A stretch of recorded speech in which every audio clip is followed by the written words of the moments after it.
This is the fifth in a series of training videos about the business of the Eyecare service.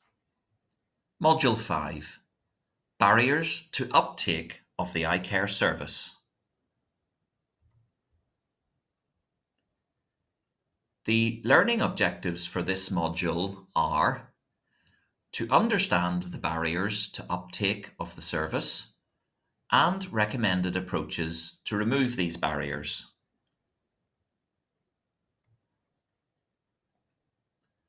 When we talk about barriers to uptake of the Eyecare service, we need to look at the availability, the accessibility, and the actual uptake of the service by the people who need it.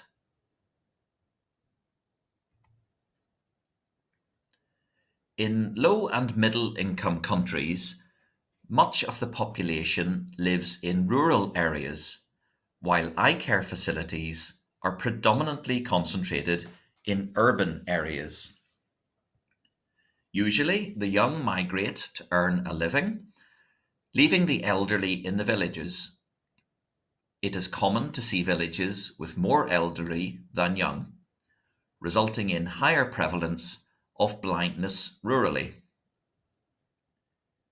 This presents logistical problems with economic implications.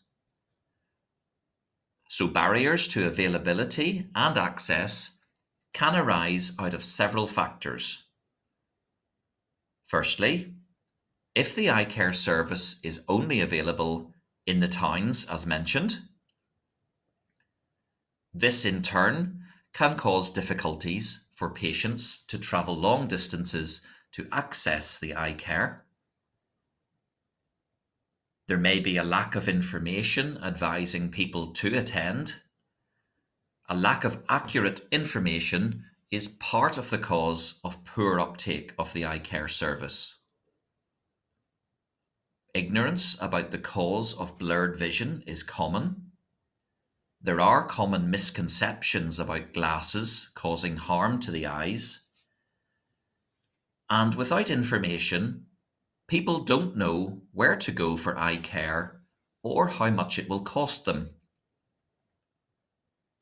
These misconceptions and a lack of required information lead to delays in accessing eye care. And of course, this situation is serious in conditions such as glaucoma, which sneaks up on people unaware of the risk.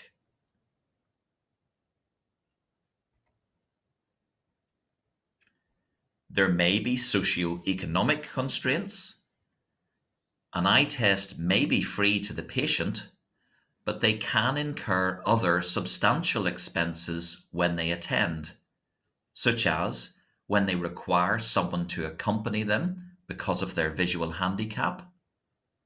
Also, for the attender, in addition to travel costs, wages are lost for the time they are away from work. Food is an additional expense, and they may have to pay for medications and glasses. These costs can be prohibitive for people in this sector. Finally, it may simply not be customary health behaviour for the people of the community. Traditional practices, beliefs, fatalistic attitudes towards blindness, fear of treatment, lack of faith in the intervention, and fear about surgical procedures can lead to low acceptance rates. We can help overcome these problems with health education, patient counselling, and using previous patients as motivators.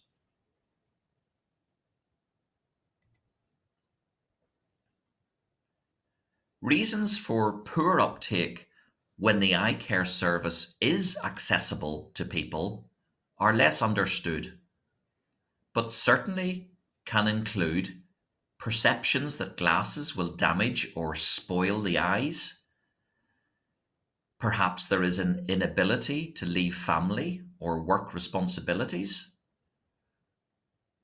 The person may not be able to afford the cost of food and transportation, or just the cost or perceived cost of glasses may deter them from attending.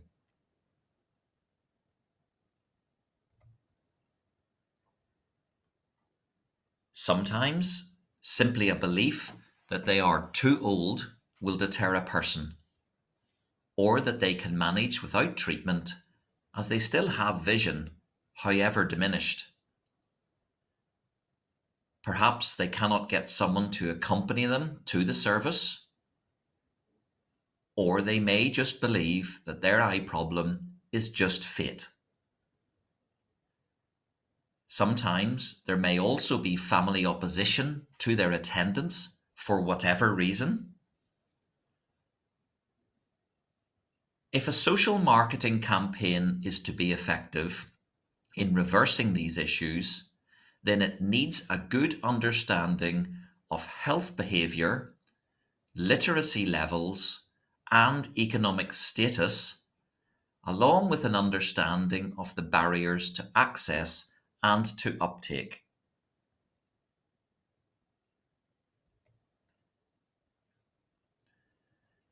So now we can move on to some recommendations for dealing with the barriers that we have discussed.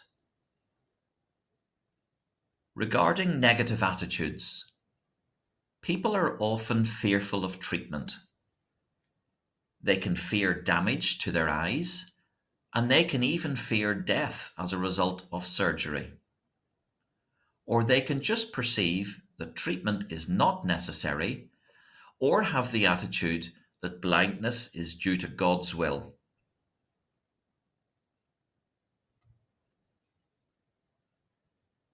Some recommendations to deal with negative attitudes include creating awareness amongst eye care providers about the impact of negative attitudes upon service uptake.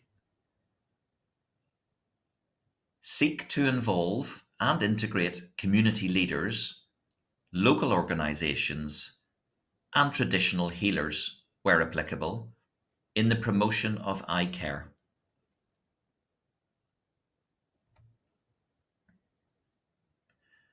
You should also ensure that primary healthcare community workers are well informed and motivated to participate in the promotion of eye care services. And you can identify and implement appropriate counselling strategies to ensure that patients are involved in decision making and stay fully informed.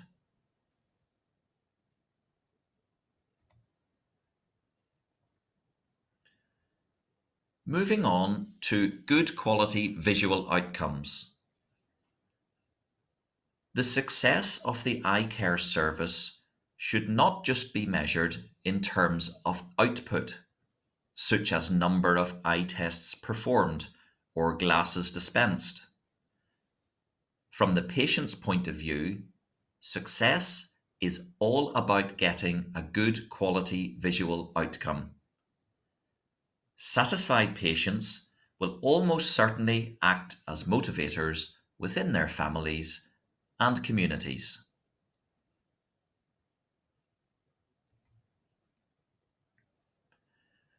So, how do we ensure good quality visual outcomes and avoid poor outcomes? Firstly, make quality eye care the highest priority. Urgently determine the extent and the reason for any poor outcome. Secondly, you should develop and maintain systems for quality control purposes that monitor and evaluate outcomes.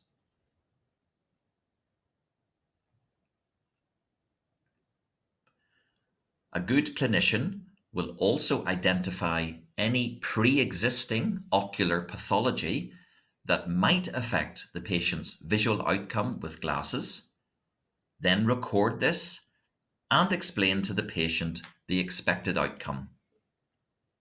And always, always, always keep good records.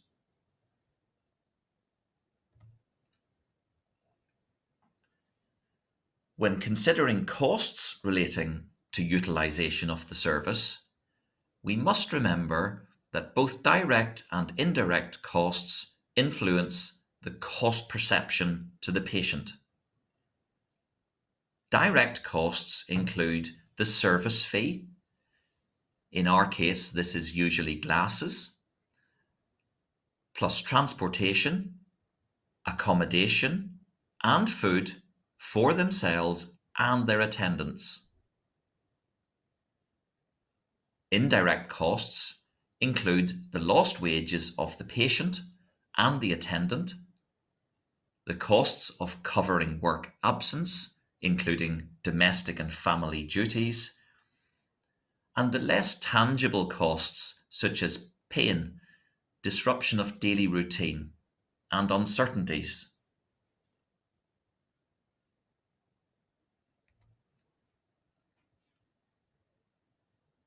So, how do we keep the patient's perception of costs accurate? Well, recommendations include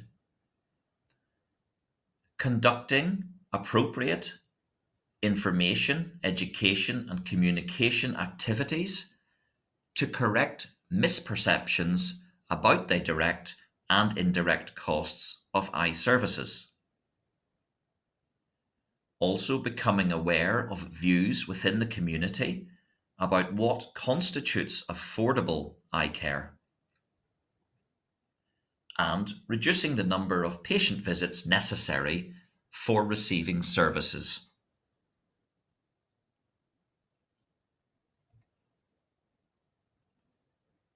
We can also shorten the length of time needed to use the service.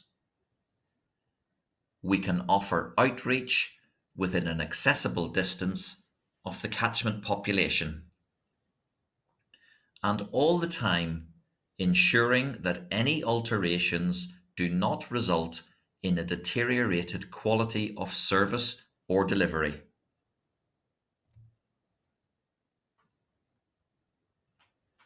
Now, when considering solutions to the community view of elderly people, it is important to note that the world's population is ageing. This is significant for prevention of blindness programs.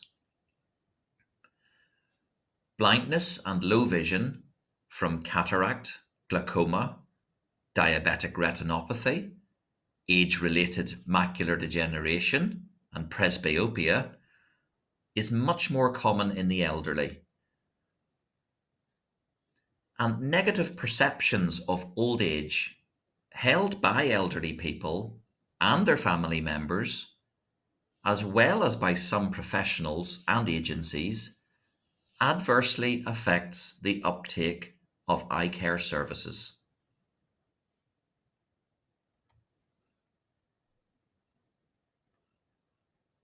Recommendations to counteract these issues include creating awareness of and developing policies to ensure the needs of the elderly are met.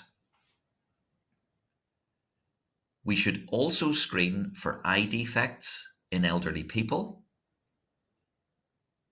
We should provide integrated services that includes eye care for the elderly.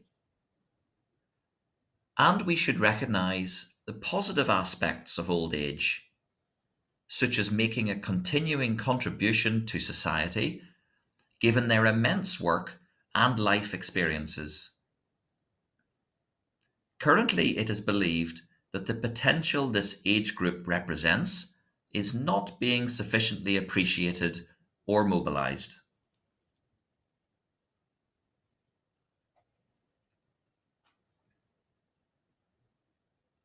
When considering gender issues, it is important to recognise that gender inequity can be due to social issues such as underutilisation of services due to female gender, and biological issues For example, women live longer than men. One statistic tells us that in glaucoma, the second leading cause of global blindness, although it affects men and women equally, men receive disproportionately more surgical and medical treatment. Gender inequity also currently spans all age groups in the developing world. Girls, like adult women, have less access to medical and surgical services compared to boys. To reduce this inequity, we should adopt a gender sensitive approach to eye service delivery. We should promote gender specific data gathering and analysis. We should design culturally appropriate, gender sensitive outreach. And we must recognise illiteracy in publicity campaigns because women, usually older, in some societies had less opportunity to attend school, so literacy rates are lower. And we certainly can utilise advocacy, educational tools, and peer motivators, women talking to other women, to promote uptake.